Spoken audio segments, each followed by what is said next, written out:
Love Where You Live is brought to you by Live Love Local Michigan, the online and print magazine celebrating Michigan through amazing adventures, stunning photography, high-profile content, and more. Subscribe to our monthly print magazine for exclusive content you won't find on our free online magazine. With your subscription, you also receive automatic entry into our monthly subscriber Spend Local Michigan and surprise pop-up giveaways with prizes so magical, you'll think you found a pot of gold at the end of a Michigan rainbow.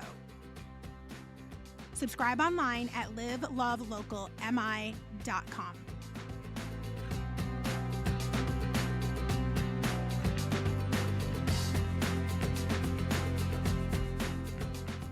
Dianna Stampfler is the author of Michigan's Haunted Lighthouses and Death in Lighthouses on the Great Lakes, A History of Murder and Misfortune. She is also the founder of Promote Michigan, which is a PR consulting company specializing in promoting stories of the people, places, and products of Michigan. And Dianna is joining us today on the podcast to share her experiences with the haunted lighthouses of Michigan. So, Dianna, welcome to Love Where You Live. I'm very excited to personally have this conversation with you after our first chat. Well, thank you. Anytime I can talk about lighthouses and the ghost stories, it's a good day. Or ghost stories in general and lighthouses in general, but together, even a bonus. Absolutely.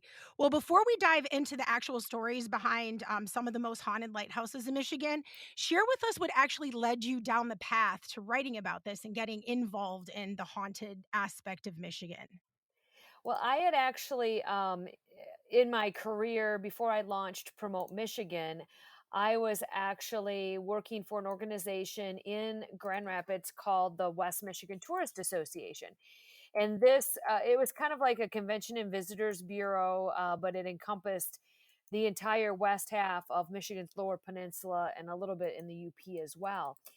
And I started with them in November of 97.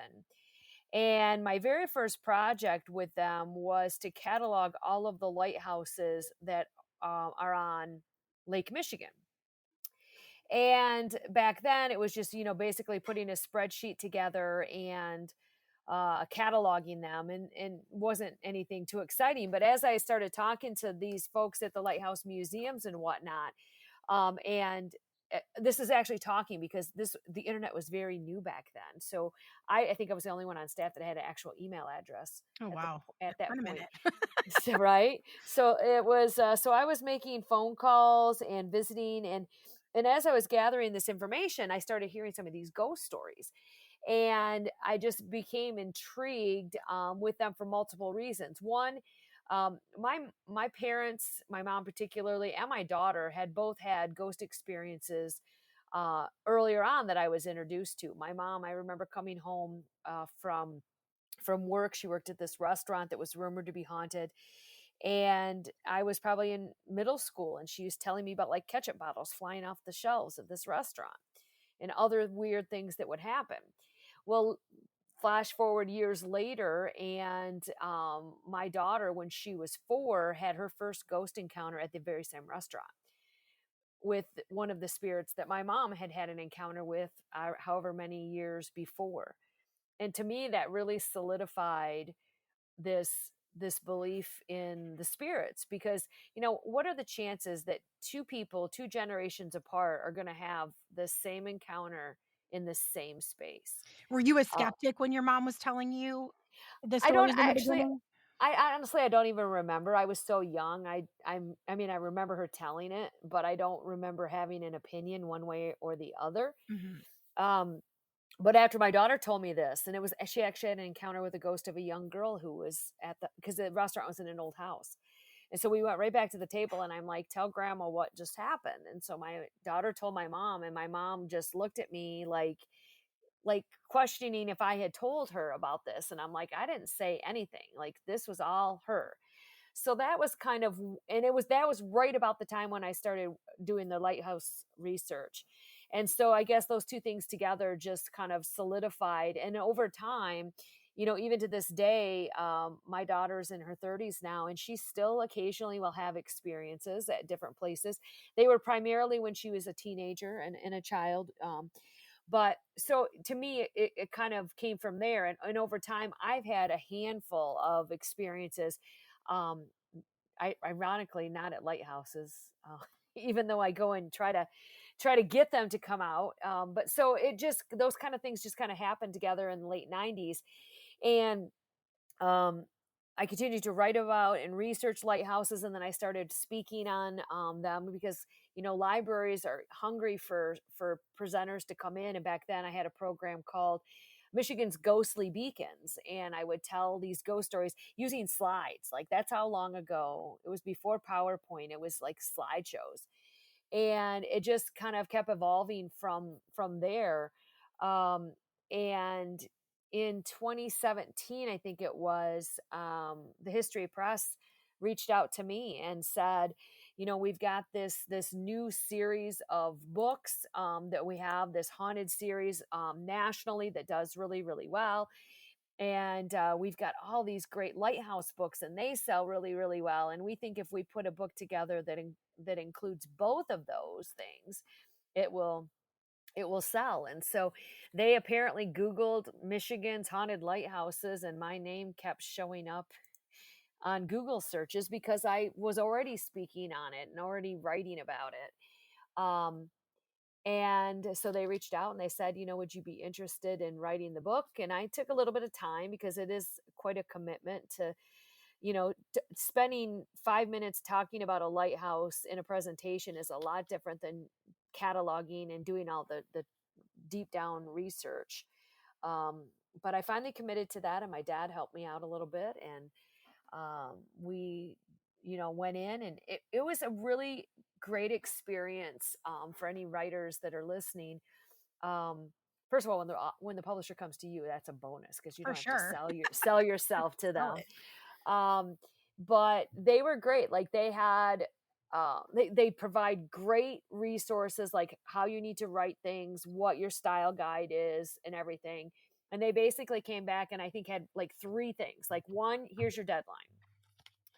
And two, you need to have between 30 and 40,000 words, and you need to have between 40 and 50 images. So like that was it. I got to choose from there which lighthouses, which stories, which photographs or documentation I put in the book itself.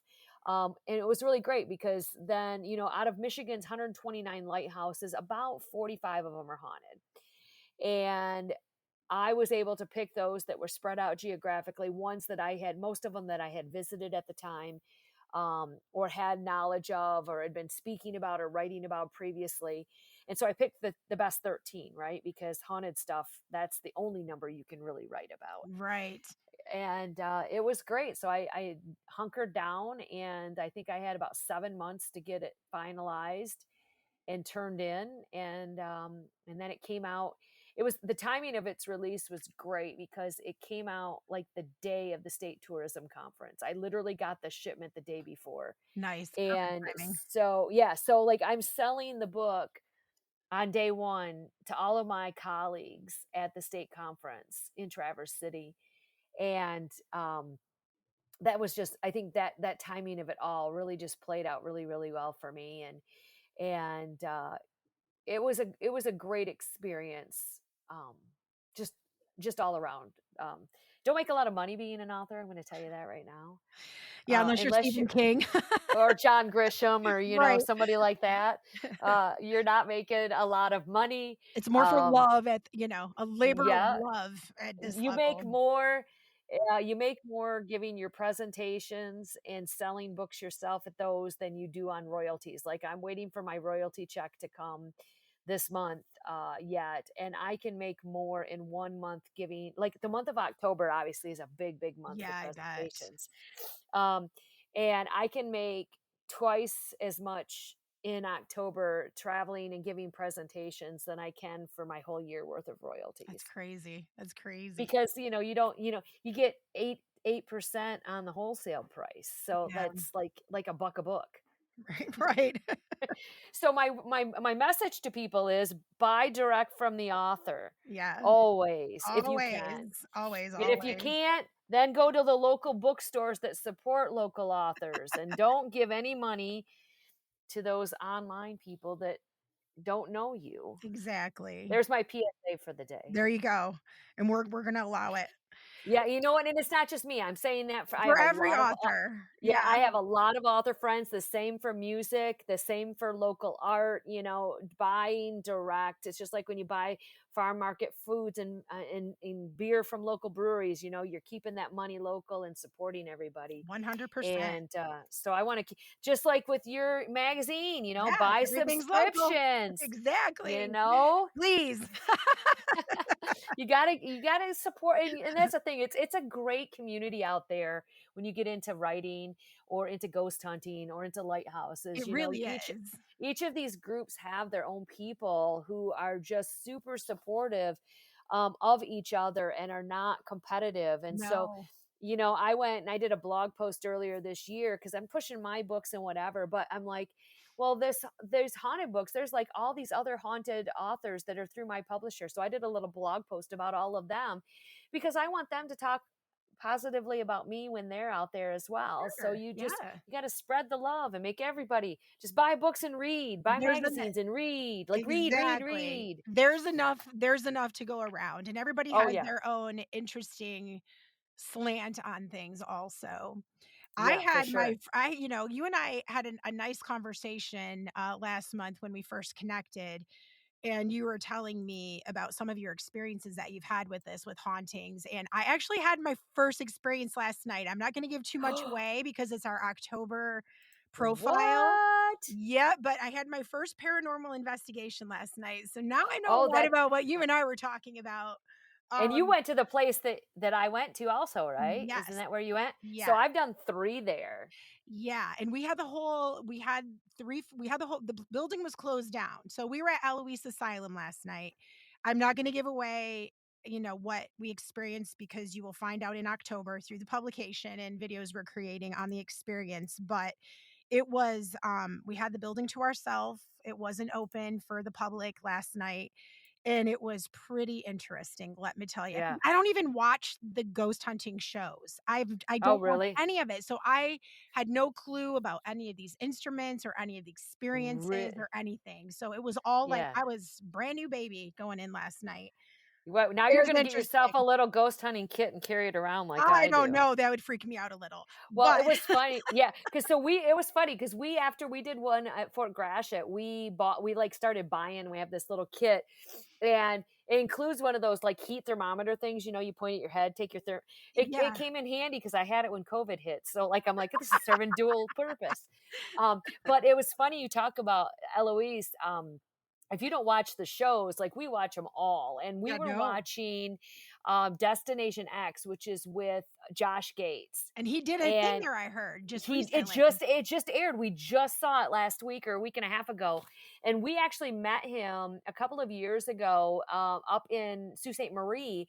They have a big Michigan paranormal convention that a couple of my friends that I've become friends with since, Tim and Brad, run that event, and he was the keynote there. And so we actually ran into him in the parking lot. I'm like trying to get him to give me a high five as we're walking through the parking lot. But then to catch his episode over here, and I didn't know that they had a cemetery. I mean, I assume they did, but Oh, I found out so much history of that place last night. It's kind of uh, insane, the history yeah, of Eloise. I had no no pun idea. intended. Yeah, yeah. I want to go visit the cemetery because, in addition to my fascination with with haunted things, I am super fascinated with cemeteries, and so I I am a tombstone tourist, as they call it, and so I have a Facebook page called Michigan's Tombstone Tourist. I have so many Facebook pages; it's not even funny. But like I particularly like lost cemeteries. Like when you get to have to go through the woods of the UP and trek through, and then all of a sudden there's a cemetery right there. I'm like, I'm the there's so many same way, stories, sister. like so many Yes, so stories. many. And with Eloise, it's interesting. I'll share a little bit of this that I found out last night. There's like something like 7,000 graves. Yeah, And so many of the people that were it was a quote unquote insane asylum, but it was also like a public, it was its own city and had its own zip code.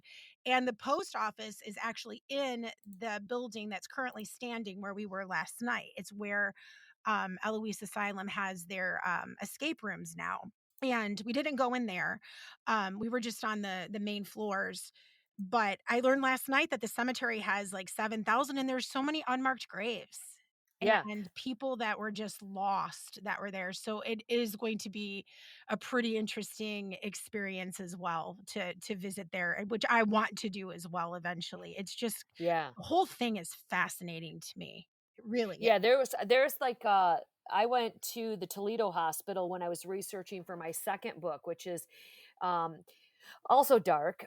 This one takes lighthouses and then true crime, and it's basically Ooh, lighthouse keepers who have committed suicide or were brutally murdered. wow. So, in that, one of the chapters is South Bass Island down in Lake Erie, and we went to Toledo, or I went down there and did some research and went to the old Toledo Asylum, which is where one of the former keepers was sent, after he apparently went, batty, Mhm. after the death of his assistant keeper, which now there's some question on whether the guy committed suicide, whether he fell accidentally, or whether this crazy keeper killed him. Mhm. Um, so anyway, he got institutionalized, and through Ohio State, which owns the lighthouse on South Bass Island, they have all these archives. And so I got to go down there and, the whole thing, like white gloves, and you can only use a pencil and whatever. But took all these pictures and found all these records, like his institutionalization records. Wow. And then I went to the old, it's still partly standing. It's still the mental health for Toledo.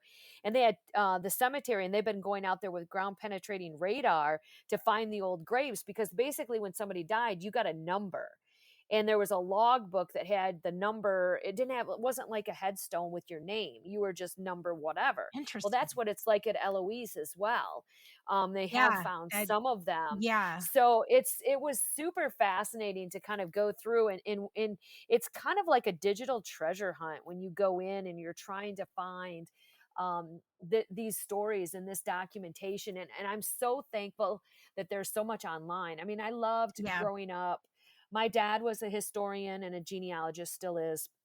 And when I was in 4th grade, we did the whole family Gettysburg trip, tracing the family tree, and how incredibly boring for a 4th grade girl to be at a battlefield. Um, and like going to visit, like you're spending all your time in libraries and county halls, and you're digging through dusty areas and looking at all these books. And I remember thinking at the time how horrible it was. All I wanted to do was sit there with my Beverly Cleary books and just read.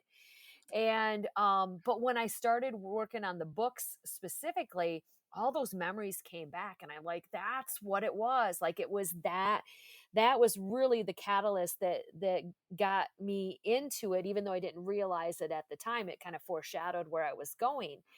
And so while I love being able to do online research, and for my second book, a lot of it was online because I wrote it during COVID. It was those days when I got to go down to Toledo, or we did a trip up into Door County, Wisconsin, and going to visit some of these places and doing a lot of that, visiting in the cemeteries, going to the town halls, you know, um, having to go in and do that active research, as opposed to just going to places that I love, like newspapers.com or Ancestry. But it's like a treasure hunt. And when you find something that supports a theory that you've had, or better yet, when you have a theory and you disprove it because everybody else has published the theory Yeah. and everybody believes it to be true, and then you find information that contradicts it and is the real truth, That's that exciting. that is just, I mean, that to me is it. As much as I love the writing, I think it's a lot of the research is really much more enjoyable to me. um Yeah, it's fascinating because, we were with Detroit Rock City Paranormal last night and just having conversations with them, and then we had 2 of the women from Eloise who were with us as well that are on the paranormal team that do the tours for the business, and the conversations I had last night were they were fascinating, and the passion that these guys have for what they do and the history that they know about this place. And, it's fascinating to me, and it just makes the experience that much more rich, I think. And it's so different going and doing something like this versus reading about it. I'm gonna tell you. I mean, there are people out there who love this stuff, who watch it religiously, and I imagine even watching it on television is a vastly different experience than going and experiencing what I experienced last night, because it was eerie and interesting and fascinating all at once, and I thought I was gonna be scared, scared to death walking in there. Well, I if you was were there by really yourself, nervous. you probably would Oh, have. there's no way I'd walk through there by myself. It'll never happen. Well, Never yeah, in we a did million years. Even with, like, we w maybe one person, I still wouldn't do it. I have to have a oh, group. That I felt how many comfortable were in enough your with that. group? There were 21 of us there. Okay. So it was pretty So, large, and we broke yeah, up into 2 groups and went and did things on 3 different yeah, floors. So and each and of the that's floors were good. different, it was like we were in a lobotomy operating room, we were in the insane asylum, which I had a very interesting experience on. I'm not gonna say anything. The 3rd floor was the craziest for everybody. It was some of the Did you stuff can I ask you if you saw the nurse? I don't know, but because there were, like, so many different things going on and there were things coming through, but I know that was one of them they were trying to get through to come through, Yeah. and it may have happened, I'm not sure. Okay.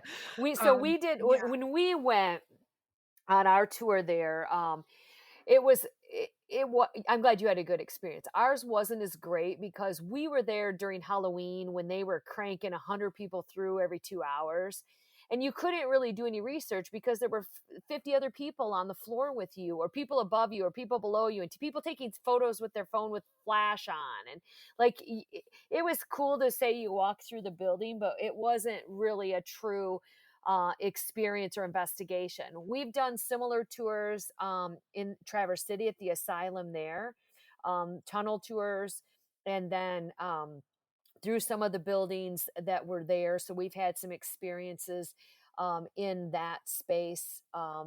And it's interesting. I'm actually working on a presentation right now. I'm giving a talk Thursday in just north, kind of near Greenville, northeast of Grand Rapids, called Don't Fear Paranormal Tourism, and it's all about defining the different sectors of tourism in these other areas, whether it's tombstone tourism or alien tourism and whatever. And it talks about festivals and communities that are doing tours and that embrace it. There's a lot of communities that have stuff on their website that talk about it. And then it's funny because there's other places that are haunted, and they're like, "Oh, I refuse to talk about it yeah. because I'm afraid people will not come." And I'm like, "You realize you're going to You get know how 10 many or people 20 times more Oh, if don't, I'm you do telling you, promote it? for Like sure. you got this wrong." So Yeah, anyway, I've been going through. I gave this presentation for the first time last year in Port Huron at the Michigan Festivals and Events Association conference, and it was so well received by tourism leaders there that I branched off and made it available. And so I have, I think, 5 or 6 presentations of this coming up this fall, and it's all about many of the places, as I'm going through the list and updating it, are places that I've stayed. I mean, when we travel, we intentionally yeah, look for haunted hotels, look to eat at haunted restaurants. We look to go to cemeteries and other haunted sites. We did a almost 2-week tour last year, which ended in Maine, but we went to Lizzie Borden Bed and Breakfast. We went to Salem. We went to Edgar Allan Poe's grave and his home. We went to the Mothman Museum. We just, the whole trip was based on the bizarre, dark paranormal and so stuff. many people do that. Yeah. I mean, you take a look globally. How many people go to England to go to the Jack the Ripper tour? Right, right, How many people go to New Orleans because of the black magic and the voodoo and all the stuff right, that's there? yeah. When we went to Greece, we tried to get a tour guide that would take us on a vampire tour, and they don't take that thing very lightly. They're like, "Yeah, you don't talk." It's like Fight Club. You don't talk about vampires in Greece, and so we didn't really get anybody to take us anywhere, but we kept trying. So it's this very interesting travel sector, and it's growing, and I mean, and it's been on an uptick for what, 10 years now. Yeah, these shows and I honestly did not realize how many television shows and specials there are and networks that run some sort of paranormal series on there, Yeah, and there's some of them from people in Michigan, you know, yeah. Michigan-based people that do it. You got 'em I over had by no idea, you. so I was kind of like, I'm out of the loop, quite honestly. You So know, you're telling me you've never went and drove down Dice Road to n just see no, what's going I've on down never there? I don't even know what Dice Road is right now, but I'm learning all of this stuff, you Okay, know? well, I think maybe we need to have coffee somewhere near Dice Road when I'm Okay, down there. okay. Yeah, no, So I this stuff freaks me out. I'm not gonna lie. I'm very honest about it. It freaks me out. I walked into that place last night. I was nervous as hell. I was freaked out a little bit. But once we actually got in there and started moving around, I was okay because I was with a lot of people. Like I said, by yeah, myself, there's no way in hell it would happen. It's just not yeah, gonna happen. yeah, It's just not. It was eerie, and I did have an experience which, will be revealed, um but we're gonna be doing the Fort Gratiot Lighthouse on the 30th, yep. this'll be it'll will have happened, the week before this podcast comes out, but we'll be experiencing that and sharing that in October as well. So, Yeah, we've had some experiences at that. I've done several yes. investigations over the years, with the team there, and it's actually chapter 13 in my book, so of course it's, Right, very, fitting for that, and, so I'm interested to see how your adventure goes, but, I've learned things. These paranormal groups are really, really great. I've become friends with several of them around the state and other mediums and such that I encounter, and, I take precautions when when we go into these places. If we're just touring, like when we went through the Lizzie Borden bed and breakfast, we weren't actively trying to stir things up. right. Um, so we weren't as concerned. But when we go on an active investigation, I don't know if they talked to you about this last night, is when you get back out of the building, you're supposed to say, listen, if there's anything attached to me, you're not allowed to go with me. You need Yes. to stay here. You cannot get in my car. You cannot go to my house. You are forbidden from being with me. So we've got that. They And did that, and that I, we throughout the try to do. whole time, honestly. Yeah, They did it yeah, throughout keep the whole saying it. time. And you'll learn really quickly to look at sage differently. It's not just a herb for cooking when you do Thanksgiving dinner. I spoke up in Detour Village, which is up near Drummond Island in the UP a couple years ago, and I was having dinner at this little dive bar before my program and told the bartender what I was doing, and she came back out and she had bundled up a bunch of dry sage and tied it up and gave it to me, and she says, in case you need this in your travels. And so I never did need to smudge or do anything, but I had it. And I have another friend who's a medium and a mixologist, and she gave me this cool little travel bar set. Well, she's like, I don't know where this came from or who had it, but I just threw a thing of sage in there just in case. Yeah. So, it might seem a little quirky, but better safe than sorry. So needless to say, you're not going out to see the new Nun movie that just Oh, came hell out. no. No. It's No. so funny because I've been into this now. I mean, it's been progressing over time, and we here at home we watch The Conjuring and Ed and Lorraine Warren, who are two well known uh, demonologists and Yeah. whatnot, and it's funny because when my kids were growing up, they always wanted me to watch these kind of movies, and I'm like, oh my god, I'm not watching. Like Stephen King freaked me out Yup. Yeah. bad, like When I was a Children of the kid, I could Corn. watch it. I can't watch that stuff Oh, now. I couldn't even watch it back then. The Children of the Corn scared me to Me death. too. Yeah. And now I'm into all of it. So I don't know, a couple years ago, maybe it's been the last 2 years, when they released the new Pet Cemetery, we're like, well, let's watch the Mm. old Pet Cemetery. Yeah, We that's pretty watched it. I'm bad. like, oh my God, this is such a joke. I'm like, we were scared of this. Why are we like? It's a mechanical cat. We were scared of Friday the 13th, Oh and yeah, Freddy Krueger. yeah. Freddy Krueger was evil. Yeah. Yeah. But I watched Silence of the Lambs, which is actually more realistic in terms of horror than, Right. Freddy Freddy Krueger, Krueger, for sure. which is, just like basically Edward Scissorhands gone mad. Exactly. It really is. Yeah. Yeah, it is. So with the 13 lighthouses that you did in your book, have you actually gone to each of those and had any experiences at any of those?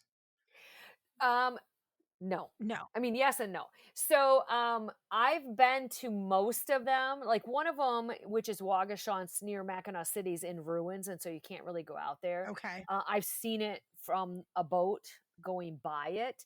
Um, we didn't do our investigation at Fort Gratiot until after I sent the book in. So none of the things that happened to us at that event were in the book. So people have to actually come listen to me to get To those get that stories. story, yeah. Um, the first one I actually did any kind of investigation at was South Manitou Island, and I was there probably 20 years ago.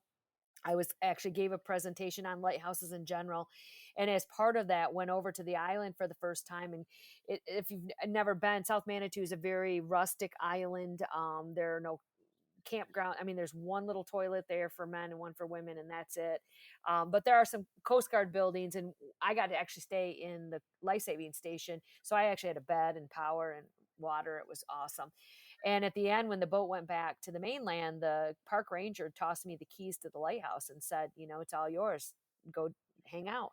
And it was a full moon night, and I thought for sure we were having some activity. It was a blue moon, so it was like really rare full moon, and nothing. Nothing. I Hmm. mean, I even had 2 bottles of wine up there and there was nothing. So that was sad. But I mean, people ask me if I had to pick a favorite lighthouse, and I think it would be South Manitou, because there was a family there named the Sheridans, and their mom and dad and their youngest of 6 sons, Robert, died in a shipwreck in 1878. It's actually the Sheridans are the only family in both of my books. um, and it was just a tragedy for the family. And some say they can hear the cries of the family coming Mm. from the house into the tower. Well, over the years, 20 years ago now, even when I was at WMTA, I met descendants of the family. They lived in Allegan County where I grew up, and I think they were the first ones to share family photos and talk to me about the family history. And so I felt this kind of connection to their family and to that particular lighthouse. And so while I don't actively promote that I have a favorite, that would probably be among my top favorites. And then one of their sons actually committed suicide years later, and his stories in my second book. So that's why I say they're one part of the family story is in one, and the other part of the family story is in the second book. Um, but I've been to all the other lighthouses in the book, um, a couple of times, some of them a couple of times, and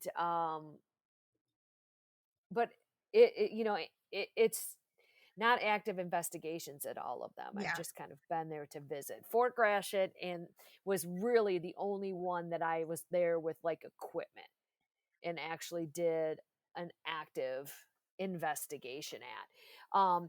Thankfully, in the book, some of my personal friends and one of my mentors, actually, his name's Fred Stonehouse. He is the mayor of Marquette, and is written probably 30 books on historical items and haunted stuff. And his books were some of the first that I read about haunted lighthouses. um, and he shared stuff with me, and he just gifted me a copy of his latest book when I was in Marquette.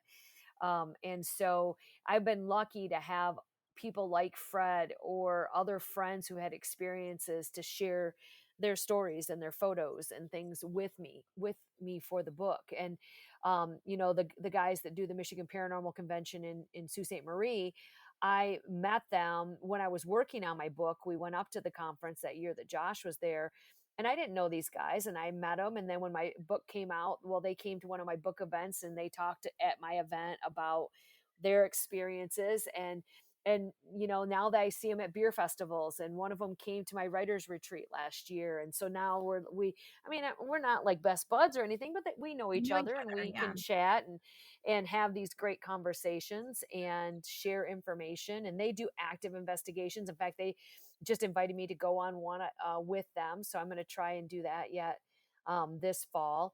And so you just create this bond with these people.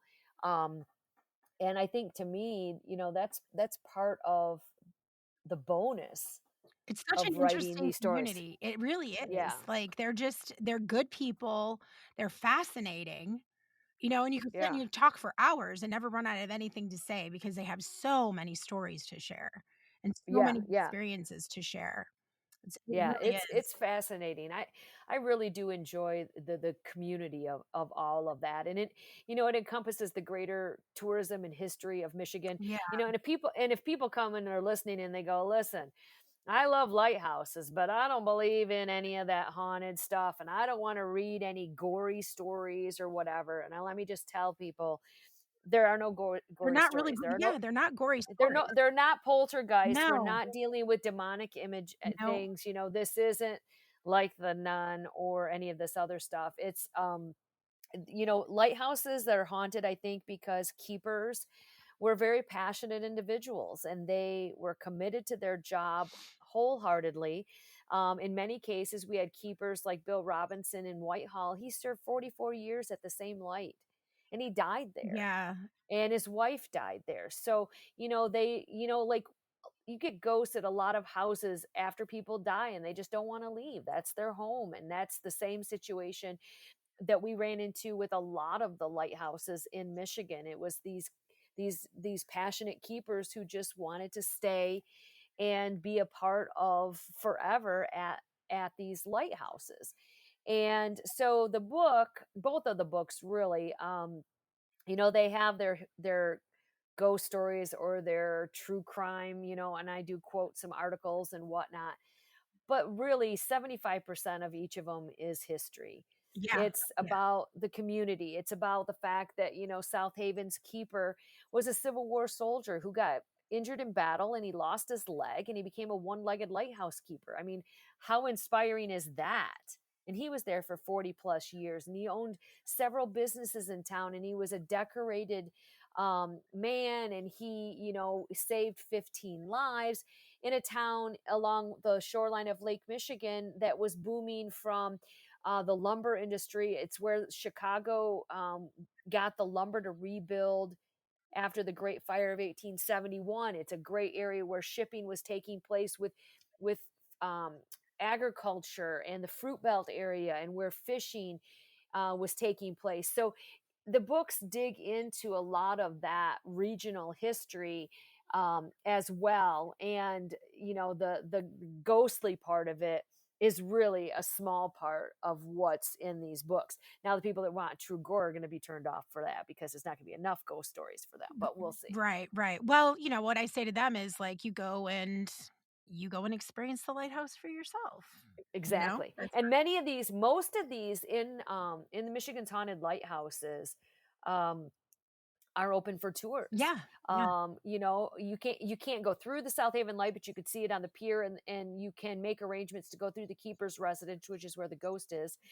You can go through White River Light Station. You can volunteer to be a keeper there. You can go through the tower at South Manitou Island. You can see Wagashans from the shore. You can go um, tour Shishwa in the UP is a museum. Marquette Harbor Lighthouse is a museum. Whitefish Point is a museum.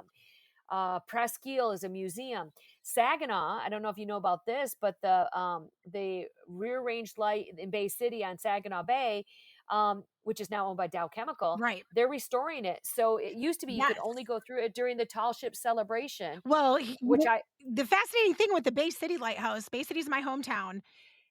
Nobody here knows that we have a lighthouse. Like, nobody I have that's spoken to knows that we have a lighthouse. My 77-year-old mother did not know, born and raised and lived in Bay City, Michigan her entire life, did not know Bay City had a lighthouse. Now she wants to go that see it after she yeah. read your book. So yeah, so it's that should be. I mean, they're working on it now. The Saginaw River Marine Historical Society is restoring it, and that should be open by next summer for tours That'll be if all goes awesome. well. Yeah, And they're putting in a new road so you can get out there, and it's a fascinating lighthouse, and it's haunted by the ghost of Julia, Julia, who lost two husbands there, and her ghost is still there. In fact, she stared at me the whole time I was there a couple of years ago for my book signing. yeah. So you can go through that. You can go through the Point au Barks Lighthouse. You can go through Fort Gratiot Lighthouse. So almost all of the lights in this book are open for tours, and you can go and learn the history and have those experiences yourself. And if you get the book and you notice in there, there's a list at the bottom of other lights that have ghost stories attached to them. Of course, it's outdated because after the book came out, other lighthouse people came back and go, oh, well, Big Sobble in Ludington is got ghosts there, so it should be on the map. Yeah. Even though I emailed everybody ahead of time and go, hey, if you want to be on the map, let me know. Right, right. Interestingly, real quick, two lighthouses, which I've always been told were haunted and religiously promoted as haunted, forbid me from putting them in the book. Yeah. Said they're no longer haunted. I'm like, we'd get No like a longer. priest in here. Like, how will they just like exit? You kick them out. They're afraid of those So, paranormal tourists coming in. yeah, right. Which is ironic because both of them actually have Halloween haunted, fake haunted events Isn't there. that funny? When they could have a I'm real just, thing. yeah. So, anyway, Yeah, and Bay City's, lighthouse is one of the 13 in your Haunted Lighthouses of Michigan as well. yeah. So, Yep. that book and So, that's a fun story. So when I was doing research on that, I came into Bay City and I went to the Wirt Library downtown and went up to the local history room and I'm doing some research. I'm looking for hey, do you have a vertical file, which is so old school, on your lighthouse? And do you have, like, can I talk to somebody? They have that's run by the volunteers of the Genealogical Society. And I'm trying to find out about the family, the lighthouse keeper, Julia Braun Way. And I also want to know where she's buried. Because I like with this book, I went to the cemeteries to visit the lighthouse keepers whenever I and could to find them. she is buried at one of the eeriest cemeteries in Bay City. Yeah. Yes. So and she's buried over by the school on the school side of it. So anyway, I'm in the local history room and the people there didn't really know much about it. They gave me the file and I'm going through and I didn't really find much that I didn't already know. But this one guy came up to me, this older guy came up to me when I'm in there and he's wearing a shirt that says Saginaw River Marine Historical Society. So I'm like, oh, this guy's clearly knows something about the lighthouse. And so he's like, yeah, I know a little bit about the lighthouse. He says, I'm actually here doing research for our newsletter for the group. And he goes, if you give me an hour, I'll take you out to the cemetery and show you where Julia is buried between her two dead husbands, Isn't ironically. that funny?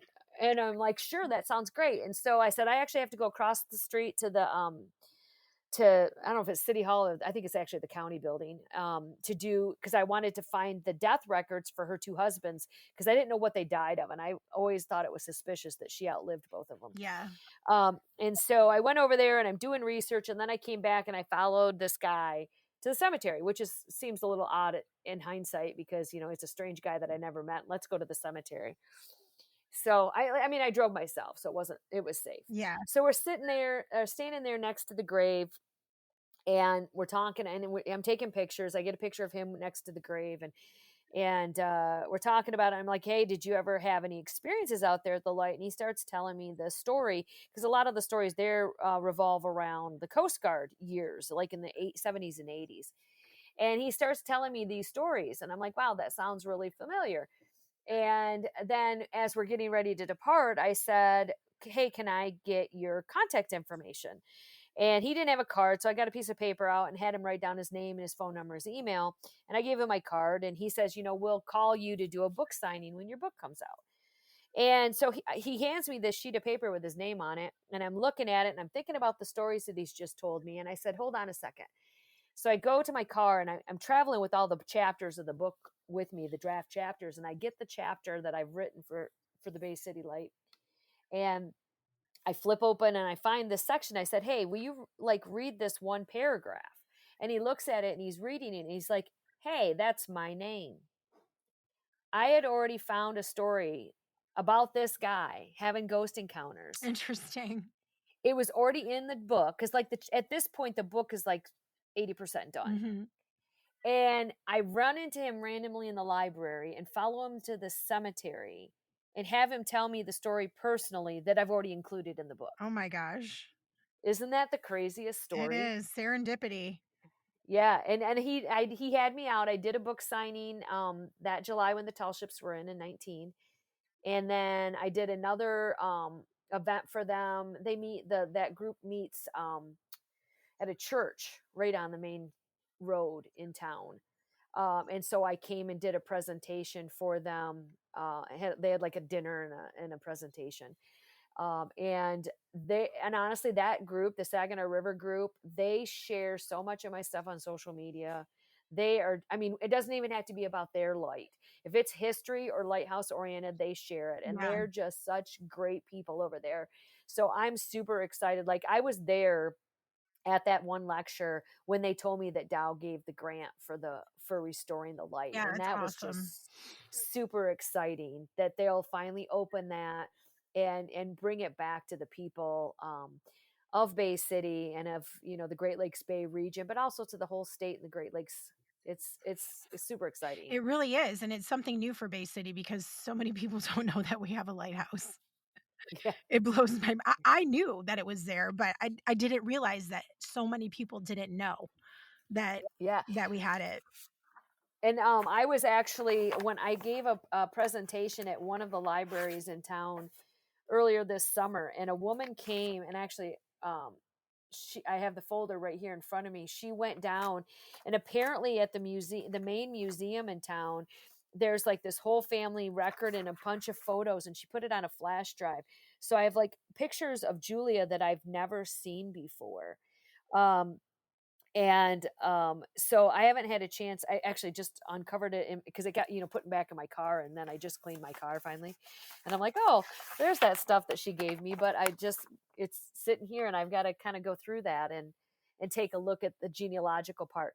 You know, I think for me it's funny that I love researching the family trees of these lighthouse keepers, because my dad has failed to find a lighthouse keeper in our own family tree. So I just have to kind of keep looking through other people's, and it's fun to put things together, and you know, get on findagrave.com and add information or contribute to something um, on Ancestry or Family Search or whatever. It's pretty fun. Yeah, it's pretty interesting stuff for sure. A question regarding, like, the architecture with hauntings. When you're during any of your research, are there any unique features or architectural aspects of lighthouses that you think contribute to the being haunted? Or is it just more with the people that were there? I think in most cases it was the people who were there. You know, every story in the book is a haunting tied to a keeper or a member of that person's family. Um, there are, like, you'll learn when you go to Fort Grash that there are quite a few other spirits there. They've had some suicides and stuff in the area, and Uh, there's some lingering spirits there. And of course, if you look at like Whitefish Point and Point Iroquois, which are both up on Lake Superior, the they have a that's called part of the Shipwreck Alley yeah, of Michigan. So you have so many lost sailors up there, and so in most cases, there are residual spirits there from that. You know, they've I've had people tell me there's as many as 5 or 6 different ghosts at Whitefish Point. interesting. There's at least 3 that I know of, at Point Iroquois. Point Iroquois was also the site in the 1960s of a major Native American massacre. Ooh, And so, you know, anything that is Native American oriented tends to have a lot of activity. activity as well. Would you say that's Um, the most haunted one in Michigan? If you had to say this is the most known haunted lighthouse in Michigan, it is I would say it was Bishishwa in Gulliver, which is on the northern part of Lake Michigan. okay, And they've actually documented a lot. They've been very proactive in embracing their spirited side. I remember going there over 25 years or about 25 years ago and seeing some odd pictures from other people who were there. And they, even back then, they'd have inventory. So if you visited and you saw, heard, felt, got a picture of, got audio of, smelled, because one of the ghosts there smokes a cigar, interesting. um they would like, if you had an experience, they would ask you to write it down. They kept logs of it all. And Marilyn Fisher, who runs the historical society there, um she's taken some of those stories and she's published at least 2 books. And when I was up there last, she was working on a third one. I'm not sure if it ever came out. um but she's like, "I got some really good stories, but I can't tell you because I don't want you to put them in your book. I have to put them in my book." And, but she told me great stories over the years, way back in the day. And so they have the ghost of the keeper, there, of Joseph Willie Townsend. He In my research on the book, I found him connected to a ghost at Waukeshaunts, which I found interesting that they were at two different lights, but they both ended up coming back after death. Interesting. Um, they have a ghost of a young girl there. They also have another spirit, and there's an interesting court case tied to that area of that um, Shishwa Lighthouse. Um, Back in the 1800s, there was an incident of a man getting shot after breaking into another man's house. And it became a nationally known case. It was tried on Mackinac Island, and it became the basis for your right to protect your own home. Oh, You know, wow. that whole, if a burglar Comes comes in. in your house and you shoot and kill that guy, you can't be held at fault because he was breaking into your house at the time and it was your right to defend your home. Well, that whole law was based on that incident right there, next door to where the Shishwa Point Lighthouse Oh, was. wow. So they sell a little. They have like a historical book about that. Of course, I had to buy that. So they're saying that there Um, is a spirit tied to that. yes, Wow. I believe one of the spirits is tied to that as well. So in but most of them I think are keeper oriented type of stories. And it's and some of them are remote and some of them are in areas where, like in Escanaba claims that theirs isn't haunted. It's not in the book, but it's on the list. Um, and that was a well populated town. So it's not like these were all island lighthouses, or I mean populated as it could be in 1860. But it's not like they were all up on islands or up on like in the UP or whatever. I Right. mean, these were South Haven and Whitehall Bay and Port City. Huron, Yeah. Bay City. I mean, these were booming towns Yeah. at the time. I mean, part of the reason that these lights were built was because there was so much ship traffic because of Yeah, industry. and that's the thing, You that's a fascinating slant to a lot of lighthouses because we've had so many shipwrecks on the lakes, thousands of them, and we have so many ships laying on the bottom of our lakes, so Yeah. many crew members having been lost in those, and just you know, I didn't really start thinking about this. You're all gonna laugh at this because this is how ridiculous I am. I didn't start thinking about this until I started getting involved in this, planning to do this paranormal stuff for October, and I started researching all of these shipwrecks with lighthouses because we are going to profile all 129 lighthouses. And the slant isn't the haunted lighthouses of Michigan. It's not what my intention was at all. I think they're beautiful. I love visiting them myself. And there's so many more than most people know. We know the very popular ones, but we don't know look at Bay City, for example. Nobody knew we had a freaking lighthouse here. But this is how my mind works with starting to think about this and tying this to the lighthouses is that, we have haunted waters, we have haunted lakes because we have so many shipwrecks and so many crew members who lost their lives in these shipwrecks, who had tragic ends, and drown because of this. Hmm. And so like, Sturgeon Point, for example, there are several shipwrecks, like, hundreds of yards off of just the coast of the beach right there. Right. So And that one's haunted too, by the I way. know, I know. So, that part of it is really fascinating to me, the shipwreck side of it, tying it into all of the lighthouses with this haunting. So it makes sense that there are, especially the ones up in the UP, um, Hmm. said to be haunted by some of the crew members of these fallen ships. Yeah, I mean, they're still searching for that light Yeah, yeah.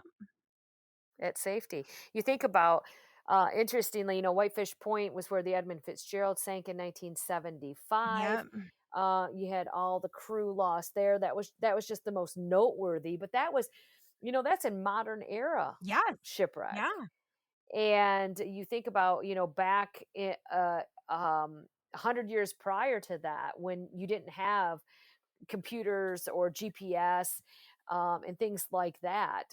So they served a purpose beyond just looking beautiful. Right. And but A very it was a important one. hard, yeah, but it was a hard life, and I think that's another reason that, some of these keepers hang on. I mean, they're like, "Yeah, I put in the time, I put in the, the blood, sweat, and tears to keep this thing going, and I'm going to stay And here." they're I mean, it was, isolated. We yep, were at Point Au Bark, my son and I went there and have checked that out because that's one of them we've profiled already, and he said he made that comment. He's like, "If I had to be here by myself," because it's kind of off the beaten path now, and yeah, so back in the day when it was operating, like, no soul was around. He's like, "I'd have gone mad if I had to yeah. just be here by myself like that all the time."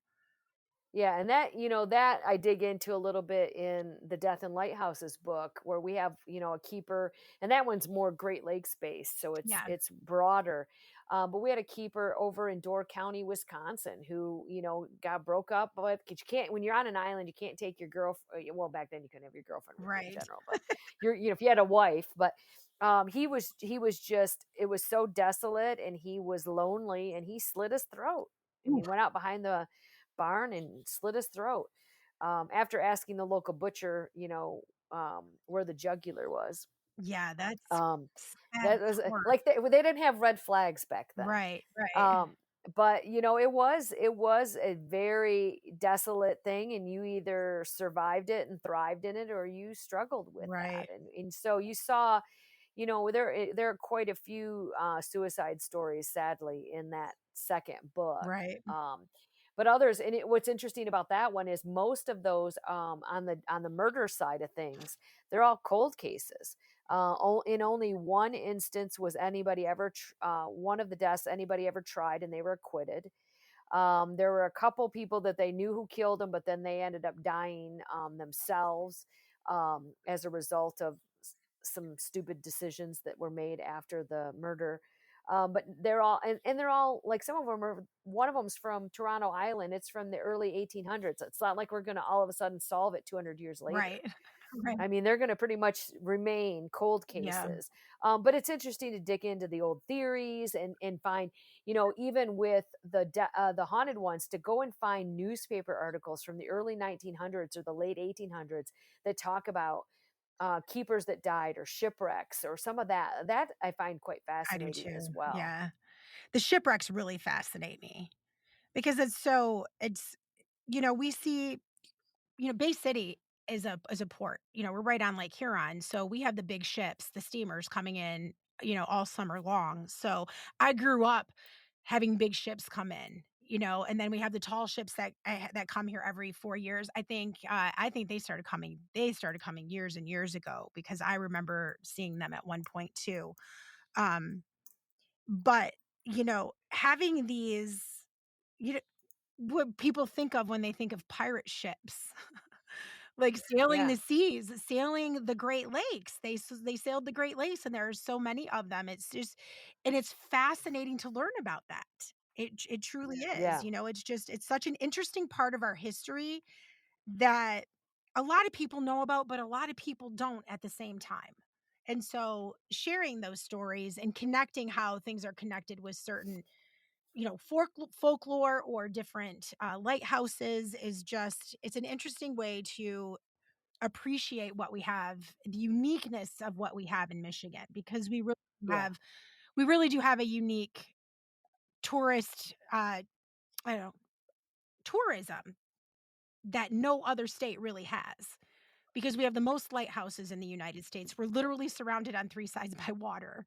That's not right. the ocean, and the Great Lakes themselves are fascinating. So learning about this and appreciating and loving, it's another aspect of about loving where you live because we have some really unique, fascinating things in the history of our state that we can go and experience today and learn about while we're Yeah. experiencing it in modern times. So it's it's fascinating. So I appreciate what you do. I enjoyed your Well, books thank you. thoroughly. Um, we are gonna have links in our show notes for, where to purchase your books, and then we're also gonna be Diana's, Haunted Michigan Lighthouses are also previewing in our October issue as well, and maybe we will be doing some stuff in the future together. We shall see. Yeah. if people log on to my website, you can find the list of all the places that I'm going to be giving presentations. Yes. As I mentioned, October is a very busy month for me, so I will be, heading down the road. I live in Gaylord, so I'll be heading out. Speaking not just on lighthouses and haunted lighthouses, but I give my paranormal presentation. So I'll be down in Port Huron, and I'm going to be in Lapeer. I'm going to be in Troy. I'm going to be in Newaygo and all kinds of other places over the course of the next couple of months. So I encourage people to come out and take a listen, learn a little bit more, and also always share.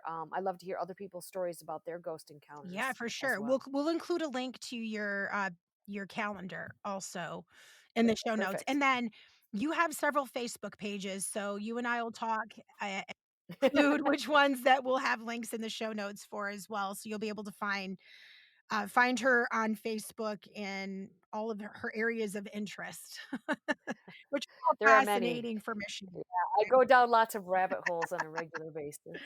Awesome. Well, thank you so much for joining us today, Diane. I appreciate it. You bet. And we'll talk about something else the next time around. Absolutely.